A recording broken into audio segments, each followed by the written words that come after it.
আৰু এটা কথা মন কৰিছোঁ বা এইটো কথাও নিশ্চয় আলোচনাৰ মাজলৈ আহিব বা আহিছেও, মানুহে আলোচনাও কৰি আছে, ৰাজনৈতিক বিশ্লেষক বা এই ক্ষেত্ৰত যিসকল বিশেষজ্ঞ লোক তেওঁলোকে যথেষ্ট কথাখিনি বিভিন্ন মঞ্চত তেওঁলোকে উপস্থাপন কৰিছে, লিখিছে। আমি মন কৰিছোঁ যে ইয়াৰ আগলৈ মই কৈছোঁৱেই যে ইয়াৰ আগলৈ নম্বৰ আছিল আৰু নম্বৰৰ জোৰ ভাৰতীয় জনতা পাৰ্টীৰ পক্ষত আছিল। যদিও বা এন ডি এক তেওঁলোকে যিটো নৰেন্দ্ৰ মোদীৰ নিজৰ যিটো ভাষ্য বা শ্লোগান যে সবকা সাথ সবকা বিকাশ সবকা প্ৰয়াস সবকা বিশ্বাস, তেনেধৰণে তেওঁ আগবাঢ়ে আৰু তাত এন ডি এৰ সহযোগী দলসমূহক সেই আস্থা আৰু বিশ্বাসৰ মাজত আবদ্ধ কৰিয়েই যদিও বা সংখ্যা আছিল সেই সন্মান আৰু সমীহ দুয়োটা সন্মান আছিল, সন্মান এটা প্ৰদৰ্শন কৰি আছিল। কিন্তু এইবাৰ সমীহ কৰিবলগীয়া এটা পৰিস্থিতি আহিছে, য'ত আমি মন কৰিছোঁ জনতা দল ইউনাইটেড আৰু TDPৰ এটা ডাঙৰ অংশীদাৰিত্ব আছে। আৰু এই অংশীদাৰিত্বৰ বাবে বহুতে এই ধৰণেও কথাবোৰ আলোচনা কৰিছে যে এই দুগৰাকী নেতা, বিশেষকৈ চন্দ্ৰবাবু নাইডু দেশৰ ৰাজনীতিত এগৰাকী অতিকে চিনাকি আৰু অভিজ্ঞ এগৰাকী ৰাজনীতিক, আৰু আমি নীতিশ কুমাৰৰ কথা যিমান দূৰ জানো বহুতে তেওঁক কয় যে তেওঁ ৰাজনীতিত পাভলুটি মৰাৰ বাবে সিদ্ধহস্ত। গতিকে এনে দুগৰাকী ব্যক্তি আপোনালোকৰ সৈতে আছে। এই কথাখিনি পূৰ্বে যেনেধৰণে কঠোৰ আৰু তাৎক্ষণিকভাৱে যিকোনো সিদ্ধান্ত বলবৎ কৰাত নৰেন্দ্ৰ মোদী বা আপোনালোকৰ চৰকাৰখন কাৰ্যক্ষম হৈছিল, সফল হৈছিল, এইবাৰ অকণমান এবাৰ আগলৈ ভাবি দুবাৰ পাছলৈ চিন্তা কৰিবলগীয়া পৰিস্থিতি আহিব নেকি, সংখ্যা নথকাৰ বাবে, মেজিক নম্বৰ আপোনালোকৰ হাতত নথকাৰ বাবে?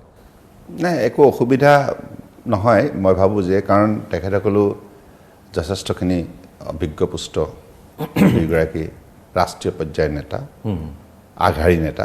গতিকে আমাৰ তেখেতসকলৰ যিখিনি অভিজ্ঞতা জীৱনজোৰা, সেইখিনিয়ে বৰঞ্চ চৰকাৰখনক যথেষ্টখিনি সহায় কৰিব। আৰু আমাৰ প্ৰধানমন্ত্ৰী নৰেন্দ্ৰ মোদী ডাঙৰ ইতিমধ্যে ঘোষণা কৰিছে সকলো লগতে প্ৰতিটো কথাতে আলাপ আলোচনাৰ মাজেৰে আমাৰ চৰকাৰ চলিব, হয়নে? আৰু এতিয়া মন্ত্ৰীসভা গঠন প্ৰক্ৰিয়াটোতো সকলোৰে আলাপ আলোচনাৰ অন্ততহে সকলোবিলাক সম্পূৰ্ণ হৈছে। গতিকে আগন্তুক দিনত তেনেধৰণে, কাৰণ সকলোৰে এটাই লক্ষ্য আছে, দেশ সেৱা, হয়নে বাৰু? আৰু দেশৰ জনতাক সেৱা কৰাটোৱে হৈছে মূল আমাৰ দায়িত্ব আৰু কৰ্তব্য। গতিকে মই ভাবোঁ যে সেই লক্ষ্য যিহেতুকে সকলোৰে স্পষ্ট, আৰু তেখেতসকলৰ বক্তব্যবিলাক আপোনালোকে শুনিছে যে নাইডু ডাঙৰীয়া হওক বা নীতিশ কুমাৰ ডাঙৰীয়া হওক, তেখেতৰ বক্তব্যত যিখিনি কথা কৈছে এই কথাটো স্পষ্ট কৰি জনাইছে যে আমি একেলগে মিলি দেশৰ জনতাৰ স্বাৰ্থত কাম কৰি যাম। সিদিনা নীতিশ কুমাৰৰ কথাখিনি আমি শুনিছোঁৱেই, NDAৰ যেতিয়া বৈঠক, তেতিয়া কৈছে যে পাৰিলে আজিয়ে হওক, চৰকাৰ আজিয়ে গঠন হওক, আৰু এইবাৰ সংখ্যা নাই, কিন্তু এই 5 বছৰত এনে কাম কৰা হওক যাতে এই সংখ্যা যিবোৰ বিৰোধীৰ হাতলৈ গ'ল আমাৰ হাতলৈ আহে। তেনেধৰণে কোৱাও শুনিছোঁ। কিন্তু তাৰ লগে লগে মই এইবাৰ আমি নিজৰ ৰাজ্যখনৰ কথা অকণমান পাতিব খুজিছোঁ। আপোনাৰ সমষ্টি, আপোনাৰ জন্মভূমি ডিব্ৰুগড়, আৰু ডিব্ৰুগড়ৰ পৰা এইবাৰ আকৌ আপুনি নিৰ্বাচিত হ'ল। ডিব্ৰুগড়ৰ জনতাই আপোনাক হিয়া উজাৰি ভোট দিছে। তাৰ মাজতে এইটো কথাও প্ৰতিফলিত হৈছে যে ভোট বিভাজন হৈছে, বিৰোধীৰ সমন্বিত হোৱা হ'লেও চাগে তাত আপোনাক পৰাভূত কৰিবলৈ সক্ষম নহ'লহেঁতেন, কাৰণ সংখ্যাই সেইটো অনুমতি তেওঁলোকক নিদিলে। তৎসত্ত্বেও প্ৰত্যাহ্বান ডিব্ৰুগড়ত এইবাৰ থাকিল, আৰু বহুতে আপোনাৰ বিৰোধীসকলে এই কথাত সুখী যে আপোনাক ডিব্ৰুগড়ৰ মাজত আবদ্ধ কৰি ৰাখিলে। যিহেতুকে মই ডিব্ৰুগড়ৰ প্ৰাৰ্থী আছিলোঁ, হয়নে, আৰু দলৰ প্ৰাৰ্থী আছিলোঁ, মানে মিত্ৰজোঁটৰ প্ৰাৰ্থী আছিলোঁ, গতিকে মোৰ প্ৰথম লক্ষ্য হৈছে মই নিৰ্বাচনটো জিকি আহিব লাগে, হয়নে? গতিকে মোক কেৱল ডিব্ৰুগড়তে আবদ্ধ কৰি ৰখা নাই। নিৰ্বাচন শেষ হোৱাৰ পাছত মই শিলচৰ গৈছোঁ, কৰিমগঞ্জো গৈছোঁ, আপোনাৰ বৰপেটাও গৈছোঁ, ধুবুৰীও গৈছোঁ, গুৱাহাটীতো প্ৰচাৰ চলাইছোঁ, তাৰপিছত মই কোকৰাঝাৰতো প্ৰচাৰ চলাইছোঁ, আৰু মাজত আপুনি মাজুলীটো চলালোঁ। গতিকে তেনেধৰণে মই যেতিয়াই সুযোগ পাইছোঁ তেতিয়াই গৈছোঁ। কাৰণ আপোনালোকে জানে যে এইবাৰ আপুনি কোৱাৰ দৰে যথেষ্ট প্ৰত্যাহ্বান আছিল, এইটো সঁচা। গতিকে সেইকাৰণে এফৰ্ট দিব লগা হৈছে যথেষ্ট। আমাৰ মাননীয় বিধায়কসকল, মন্ত্ৰী যিকেইগৰাকী আছে, আৰু এক্সিষ্টিং আমাৰ মাননীয় সাংসদ ৰামেশ্বৰ তেলী ডাঙৰীয়া, আমি একেলগে মিলি দলৰ কাৰ্যকৰ্তাসকলৰ সৈতে মিলি মিত্ৰজোঁটৰ AGP যিসকল দায়িত্বশীল তাত নেতা আছে, সকলোৱে মিলি আমি যেতিয়া ৰাইজৰ ওচৰলৈ গৈ ভোট বিচাৰি গৈছোঁ, সেই সময়ত আমি সকলোৱে প্ৰত্যক্ষ কৰিছোঁ যে আমি পৰিশ্ৰম কৰিব লাগিব, হয়নে?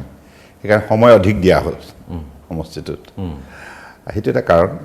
আৰু বাকী যিটো সময় পালোঁ মই সময় দিছোঁ মই আজি লখিমপুৰলৈ গৈছে আপুনি লখিমপুৰ গৈছোঁ লখিমপুৰলৈ গৈছোঁ যোৰহাটলৈ গৈছোঁ তেনেধৰণে এই প্ৰত্যাহ্বানৰ পটভূমি আপুনি কৈছে যে এইবাৰ পৰিশ্ৰম কৰিবলগীয়া হৈছে প্ৰত্যাহ্বানৰ পটভূমি কিয় ৰচনা হ'ল বুলি ভাবে অসমত নাই মানুহবিলাকৰ একচুৱেলি জনতাৰ বিভিন্ন ধৰণৰ তেখেতসকলৰ মনৰ কথাবিলাক কেতিয়াবা যদি কিবা কাৰণত যদি মনত দুখ পাই আছে সেইবিলাক নিৰ্বাচনৰ সময়ত প্ৰতিফলিত হয় গতিকে আমি জনতাক কথাখিনি ক'লোঁ কোৱাৰ পাছত জনতাও সেই কথাখিনি অত্যন্ত ধৈৰ্য সহকাৰে শুনিলে আৰু আমাক সঁহাৰি জনালে জনতাৰ আশীৰ্বাদ নোপোৱা হ'লেতো আজি মই নিৰ্বাচিত হ'বই নোৱাৰিলোঁ হয় হয়নে বিৰোধীয়ে বহু ধৰণৰ কুটকৌশল কৰিছিল বিৰোধীয়ে নানা ধৰণৰ তেখেতসকলৰ প্ৰচাৰ যিটো কৌশল আছিল আপোনালোকে দেখিছে ৰণনীতিটো নিৰ্বাচনী যিটো ৰণনীতি আছিল সেইটো আপোনালোকে দেখিছে কেনেধৰণৰ শব্দ বাক্য প্ৰয়োগ কৰিছিল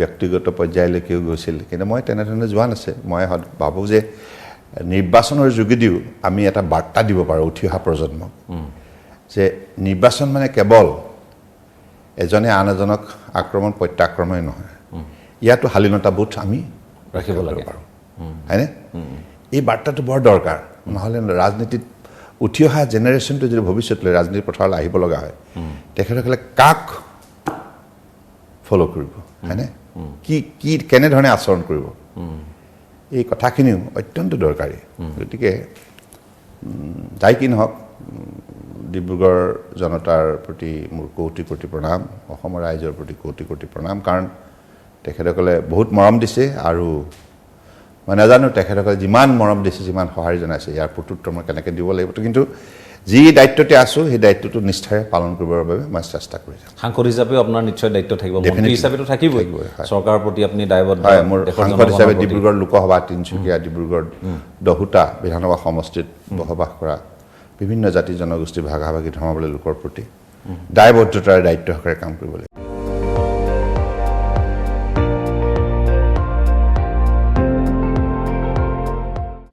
আপুনি চাই আছে ND24 সৰ্বশ্ৰেষ্ঠ নহয় সৰ্বোত্তমৰ দৌৰত